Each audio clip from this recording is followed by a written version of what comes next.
I remember we'd learned about climate change in school. And I was like, okay, our environment's changing, our weather is changing, no big deal. But obviously, we were told that our fresh water is going to dry up, there's going to be drought, it's going to be quite apocalyptic. And then I watched a film called The Day After Tomorrow. And I thought, this is real, this is going to happen. And I was very young, I was probably in my preteens.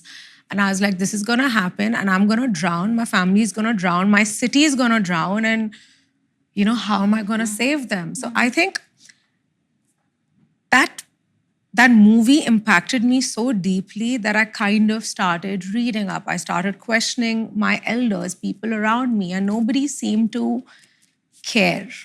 Nobody seemed to care. They were like, no, it's all okay. It's just a conceptual fact.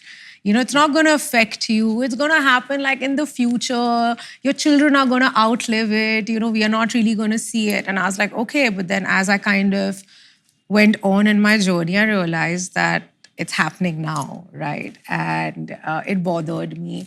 I actually had many, many anxious nights. And because it felt very lonely at the start of it. Because if I ever went and I spoke to anybody that, I feel this way, it bothers me, what's going to happen? I was made fun of. Nobody really kind of, they couldn't comprehend what my thought process was or where my fear came in. And that's when I kind of went in looking for like-minded people. There weren't many, I wouldn't lie. This was maybe...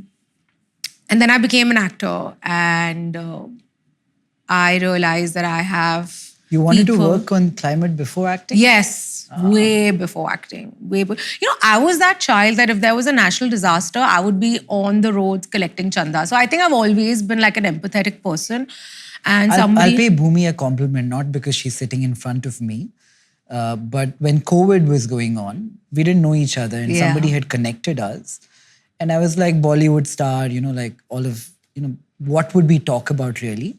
But every time we spoke, Bhumi would always call me and be like, this person in this remote part of Bangalore is looking for an ambulance or they're looking for a hospital bed. And she would join all the calls around this very diligently for a very, very long time. And I was so impressed. I was like, she's not in Bangalore. She works in Bollywood. She's an actress. Why is she calling me to find an ambulance for somebody in remote Bangalore? Which was very impressive. Thank you. That was quite an experience. I mean, you did your fair share, which was I think everybody did their bit. So just going back to what I was saying, then my acting career started and I realized, and I've always kind of stood for films that make an impact. And I realized that, okay, now I have the power to reach out to a larger audience. So, might as well use it to advocate for any kind of positive impact that I could. And I started Climate Warrior in 2019. Through Climate Warrior, we did a lot of on-ground work, which were beach cleanups, plastic collection drives, talks, panels, wherever my voice could reach and wherever change we could get. Our target audience was pretty much the youth of India because, as you rightly said, they are the change makers. They are the ones that are going to find the solutions.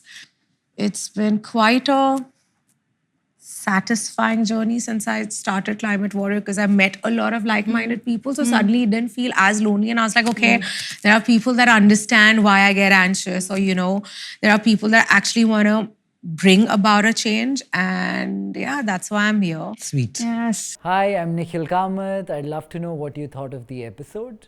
Comment, like and subscribe. And thank you for watching.